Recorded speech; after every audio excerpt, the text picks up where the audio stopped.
हजरत शेख शिबली रहमतुल्लाहि अलैह आप एक रात काबे का तवाफ फरमा रहे हैं। फरमाते हैं पूरा मताफ खाली था, मताफ के अंदर एक बंदा भी नहीं था जो तवाफ करने वाला हो। फरमाते मैं काबे का तवाफ करते करते मेरी अचानक नजर पड़ी, मैंने एक देहाती को देखा जो रुकने यमानी के साथ खड़ा है और अल्लाह से हम कलाम है, अल्लाह से गुफ्तगू कर रहा है और गुफ्तगू का अंदाज बड़ा दिलरुबा है, गुफ्तगू का अंदाज बड़ा शाइस्ता और मुहज्जब है। और वो अल्लाह की बारगाह में अर्ज करता है ला अबरहु मिन मकानी हाजा,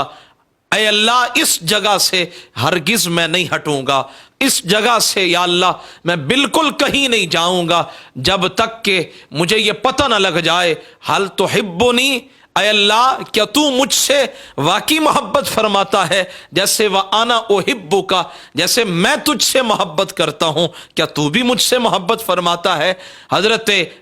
शिबली रहमतुल्लाहि अलैह आप फरमाते हैं रुकने यमानी से एक हाथ नमूदार हुआ और उस हाथ के ऊपर लिखा हुआ था ऐ मेरे बंदे, हमने तो अजल से तुझसे मोहब्बत का ताल्लुक जोड़ा था और आज फिर उस मोहब्बत के ताल्लुक को मुकम्मल करने के लिए, तजदीद मोहब्बत के लिए हम तुझे मुकर्रम और मुशर्रफ फरमाते हैं, हम तुझसे राजी हैं। हजरत शिबली रहमतुल्लाहि अलैह फरमाते हैं वो शख्स अचानक खामोश हो गया। मैं जब करीब गया तो मैंने देखा उसका सर रुकने यमानी पर है, वो खामोश है।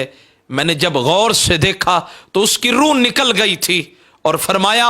जब रूह निकल गई तो फरमाते मैंने सुना कोई कहने वाला कह रहा था कदिख्तर ना का व अहयई ना का, हमने तुझे चुन भी लिया और हमने तुझे रूह निकलने के बाद एक ऐसी जिंदगी से मालामाल किया है। फरमाया जब तू हमारी बारगाह में आएगा तो देखेगा हम तुझे कैसे नवाजते हैं, हम तेरे ऊपर करम कैसे करते हैं, तेरे ऊपर मेहरबानी कैसे करते हैं। तो मेरे आका के गुलामों, तवाफ़ काबा करने वालों,